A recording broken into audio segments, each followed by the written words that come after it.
all out, all out. In this episode, I try true gliding for the first time. What a strange feeling. It's the most fun you can have with your clothes on.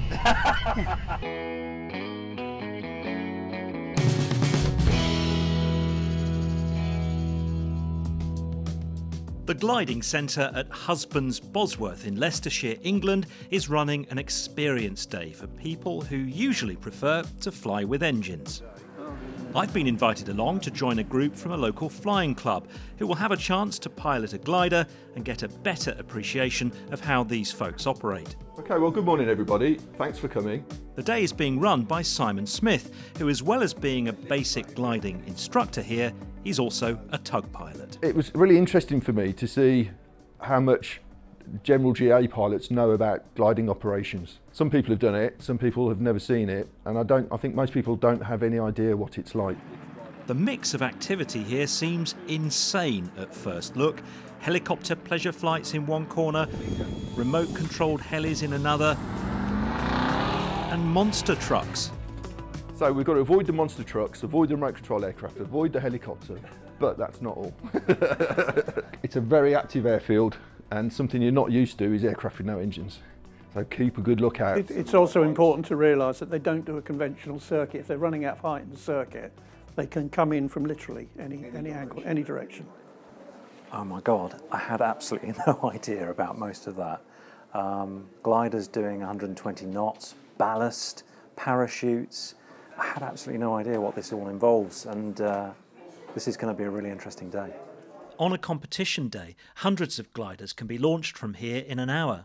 They can set off on cross-country races covering hundreds of miles and are capable of soaring above 10,000 feet. That came as a surprise to some of the participants here today. You know, the altitudes that these guys get up to, I didn't know that. Generally always keep well clear, but it's interesting to know the difference is, you know, how far they get out from here. The gliders are launched here by tug aircraft and winch cables. The metal wires are thinner than you might expect, but deadly. I think you'll find that if you were to hit that, it would just cut you in half. It's pretty lethal. On the aeronautical charts, it's clear that no one should overfly the strip below 3,600 feet. But even as we stand here today, aeroplanes are. We're a very active airfield, very busy, and it's upsetting when we see pilots flying straight over the top of our airfield at 1,500 feet when we know our cables will get up there very easily, and there's no way these guys would see the cables. It's very dangerous. Before any of us can get in a glider, there's a weigh-in. It's going to be a little bit embarrassing, I think, this. So this parachute is a bit heavy. It's a bit like the step of shame. When it comes to my turn, Simon's up to something. There it goes then.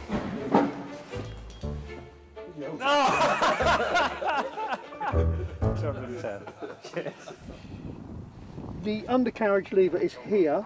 Dave Wells is the first in the group to fly. That's like a VSI, but very, very much more sensitive. Okay. First gliding experience? No, I've done it 2 or 3 times before. I think once from here and a couple of times from Bidford, but it is going back a long time, probably 20 years ago. Why do you want to do it today?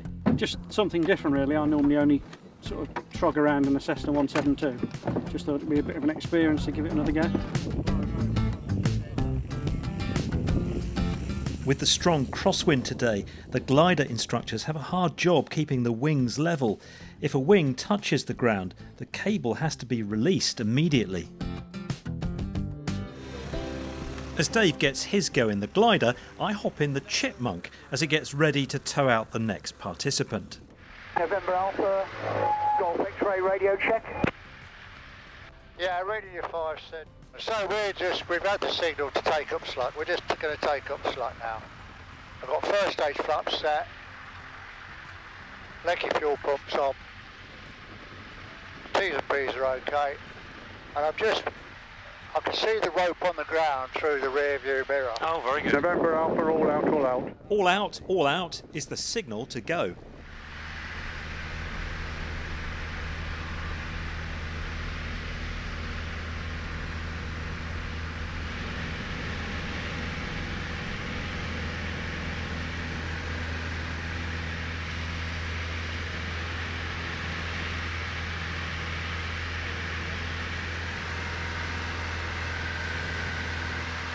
Okay, so all we're going to do now is try and skirt around the houses. So as not to annoy them with the noise. Absolutely. So we're going to try and go underneath these clouds here now. The clouds are the markers. There might be some thermals beneath them. And it's down towards the south, so if anything goes wrong and I have to release him, at least the wind will blow him home. So there's 1,000 foot.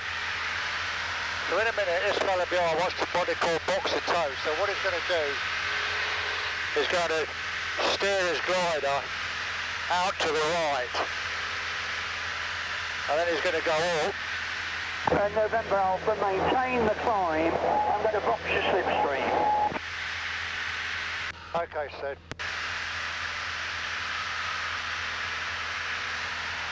So this is where I need to make sure I keep the speed on, because he's going to start pulling us all over the place.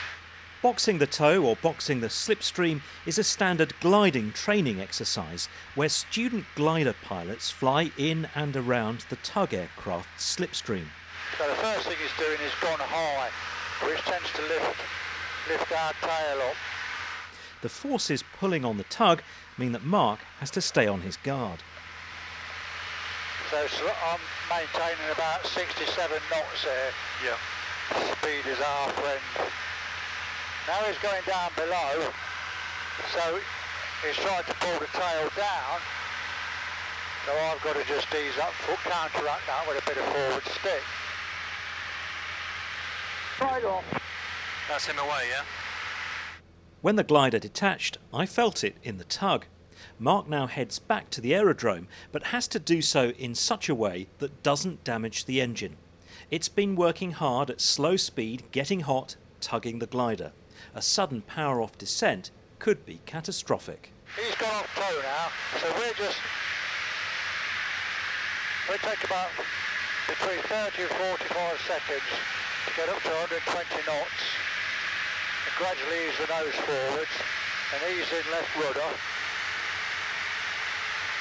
so as not to shock cool the engine. You're keeping the power on, yeah? And keeping the power on, keep the engine hot. Gradually cooling it.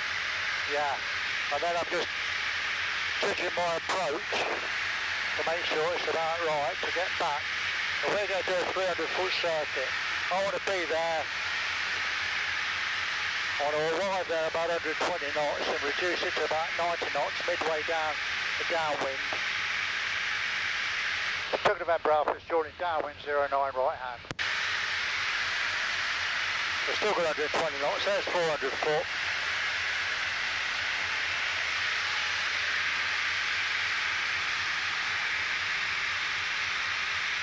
That's 300 foot, 100 knots, just reduce the power a little bit, speed's bleeding off. Keep a good look out, now I want a good look out for gliders, so they all do radio calls.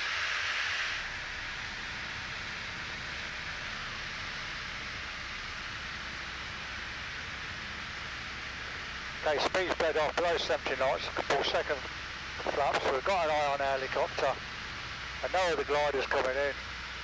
And now we're going to do a bit of a dog leg here, because we can't have the rope trailing over the road. We've got 180 foot of rope behind us, and we're only, as we come into, as we get down below 200 foot, with those ropes trailing out the back, helicopter's okay, still got plenty of speed on, 60 knots, that'll do.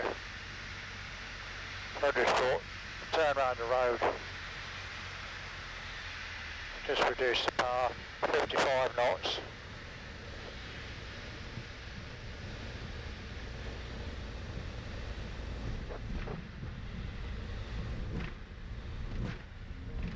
And that wasn't very elegant, because we had to put... Yeah, we did. There's quite a few ridges down there, you ain't going to do any elegant lands unless you're lucky. It was great to see Mark at work. There's far more to this than I ever expected. If you can just do these straps back up onto these bits here. Dave's back on the ground from his flight. He was up there for about 20 minutes. How did that go? Yeah, it's really good, really enjoyed it, yeah. I've done it before, I say it was about 20, 30 years ago, or thereabouts, and yeah, it's fine. Unlike Dave, some of the people here today are experiencing gliding for the first time. Really and truly, it was just amazing. I couldn't believe how quiet it was. You didn't really feel like you were moving. It was just still and peaceful and amazing. What made you come and do this experience? I've just always wanted to go gliding, and my husband belongs to the flying club, and we got the opportunity. And then when I got here, I thought, perhaps I don't really want to do this. But I'm so glad I did. The day is going extremely well, and it's almost my turn to try gliding. But first, a reminder of why this day has been organised in the first place. At the end of last year, the club lost one of its members in a tragic accident. A glider and a Cessna 150 collided in mid-air around 7 miles north of here. The powered aircraft suffered major damage but was able to land. The glider was destroyed. You had a nasty accident involving one of your gliders, didn't you, back in December? We did, yeah, and unfortunately it ended up in a fatality, a mid-air collision. So, it does focus everyone's minds to make sure that we look out and we look after each other, really. It kind of puts a real meaning on what you're doing today, doesn't it? Of course it does, yeah. It's we've got to do everything we can, and we've got to look after each other in all of GA. I've never kind of understood why we go into silos, I think, sometimes, don't we? So, we just fly our own club with our own rules, and maybe that isn't the safest way to do things. Top marks to Simon for going out of his way to reach out to GA-powered pilots like me and organising this day for the benefit of everyone's safety. Time has now come for me to experience what everyone's been raving about. I'm going gliding. It's not normal that I should fly without an engine. It's something I avoid at all costs normally. Okay, right, I'll close the lid then. Right. Canopy down. You've got a DV panel there. If you want to film through it or you want some fresh air, you can open it, but I'd recommend you keep it closed for the takeoff. Okay. Get a face full of cut grass. Okay, check's complete apart from brakes, which I'll do now. November, all out, all out.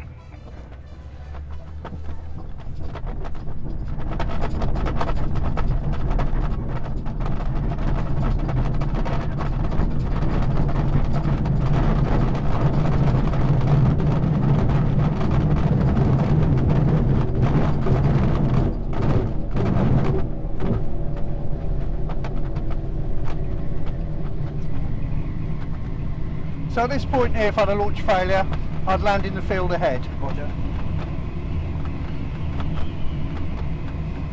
If it went now, I'll be over the fence into that flat field ahead of us.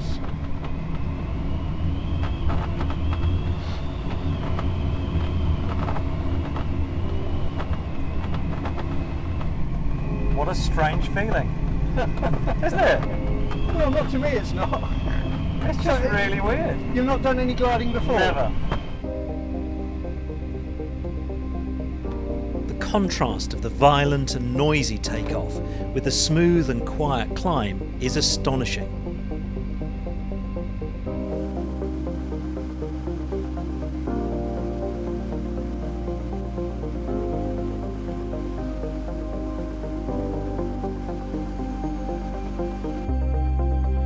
Alan, my instructor, flies both gliders and powered aeroplanes.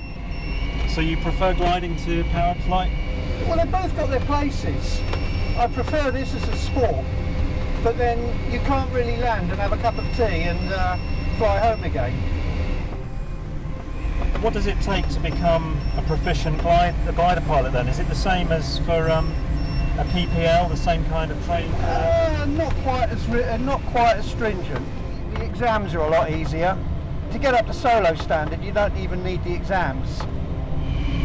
With the noise that you're getting, it's very raw, isn't it? Yeah. Right, we're coming up to 3. I'm getting ready to release now. Right, I'm going to release now. Hotel Bravo clear. Hotel Bravo turning right.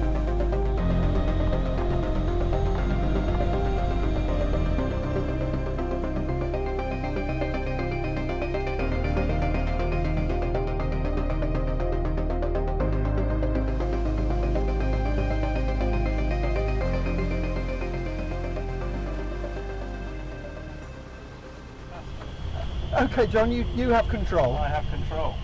So just try the pitch first of all. Just get a play around with it and see how sensitive it is. Is there a speed I need to look for, or is it? About 60 knots. That's about right. Okay, try making a turn to the right. Turn to the right, looking right now. That's good. You're using the rudder. Well done. Okay, now reverse it to the left. Loads of rudder when you reverse it. Okay. Sorry. Okay, let's go left. To the left.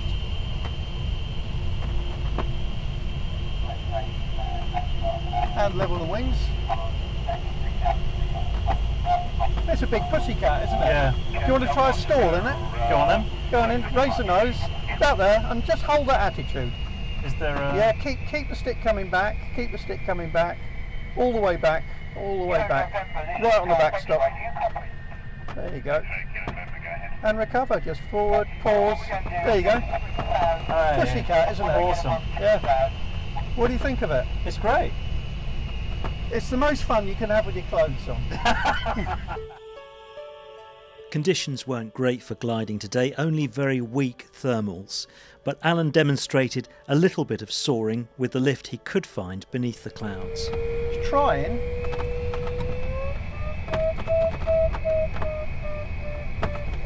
So I'm bringing the speed back as much as I can and still get control authority.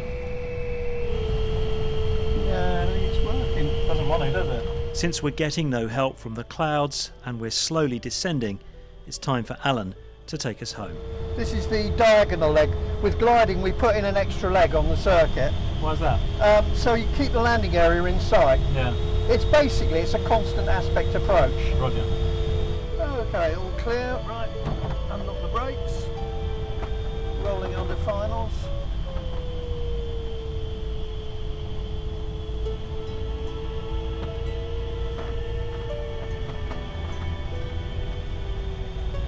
Got quite fairly powerful air brakes on this.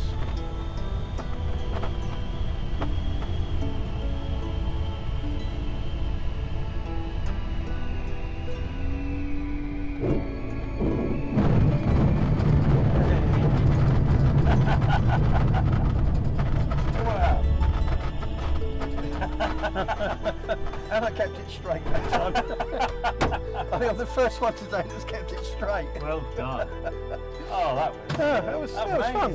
Yeah, I enjoyed that, thank you. I'm dying to see the video. Yeah. Well, what a fantastic day, what a fantastic experience. I absolutely love that flight. The aircraft there is amazing. We were dropped at 3,000 feet and I don't know how long we were in the air for, but we were just able to somehow stay up there for so long. It's just such an unreal experience for me. And the manoeuvrability of the aircraft as well, and being able to do stalls too, and yeah, absolutely amazing. So I'm really grateful to the guys here at the gliding centre at Husbands Bosworth. I've learnt a load today, and hopefully through this video you will too. My special thanks to Paul from Flapjack Films, without whom this production wouldn't have been possible. My supporters on Patreon and through my website have helped cover some of the costs. For that, I'm eternally grateful. Do share the video as much as you dare. If you haven't done already, subscribe on YouTube and on my website to make sure you don't miss the next episode. Blue skies, my friends.